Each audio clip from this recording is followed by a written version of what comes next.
It was a Halloween night like no other, when the moon hung low in the sky, casting sinister shadows on the small, forgotten town of Crimson Hollow. An air of unease swept through the streets as the locals locked their doors and windows, dreading the impending darkness.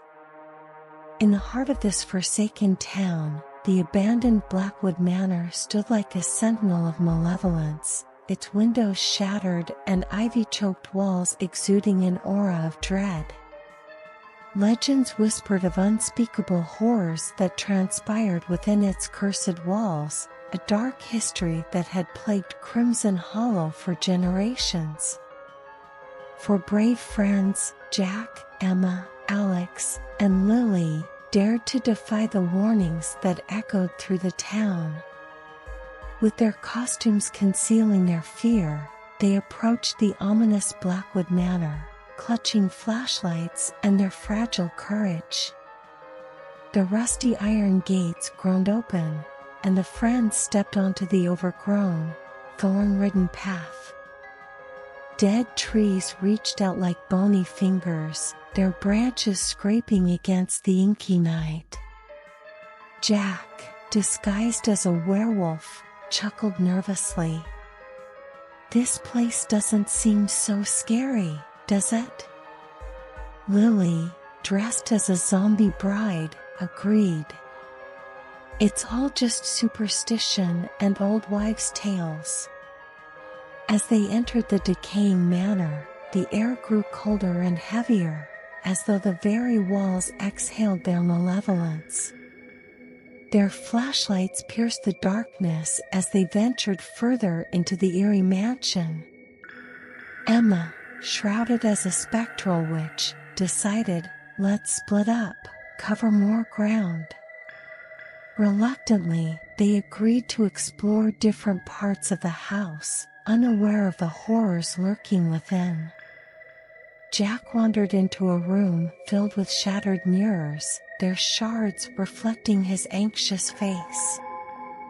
The mirrors whispered ghastly secrets, and his reflection appeared to move of its own accord. Panicked, he fled from the room, his werewolf costume tangled in broken glass. Emma ventured into the library, where the tattered remains of books whispered long-forgotten incantations. Suddenly, the books began to levitate and circle her. A spectral figure, cloaked in darkness, appeared before her, its eyes filled with malevolence. Emma screamed and ran, leaving her witch's hat behind. Lily found herself in a blood-stained bedroom where the walls seemed to weep crimson tears.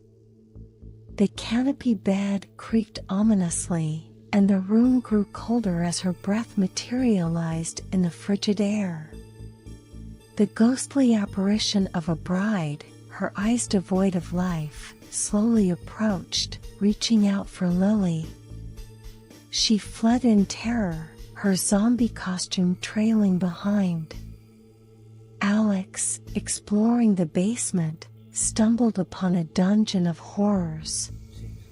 Rusty chains hung from the walls, and the walls themselves bore witness to unspeakable acts. Shadows moved in the corners, whispering macabre promises.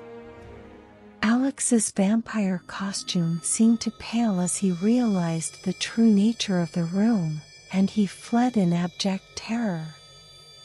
Reunited in the grand foyer, the friends were visibly shaken, their costumes tattered, and their bravery shattered. The atmosphere grew heavy with malevolence, and they felt an otherworldly presence closing in. As the clock struck midnight, the very foundations of Blackwood Manor trembled, and a chilling wind whispered through the broken windows. The friends knew that they had awakened something ancient and unholy, something that would haunt Crimson Hollow for eternity. The horrifying events of that Halloween night would remain etched in the annals of Crimson Hollow's history, a grim reminder that some legends are born of darkness and that the curse of Blackwood Manor would never be lifted. The town of Crimson Hollow, once forgotten, would forever be known as a place where the boundaries between the living and the dead blurred on Halloween night, and nightmares became reality.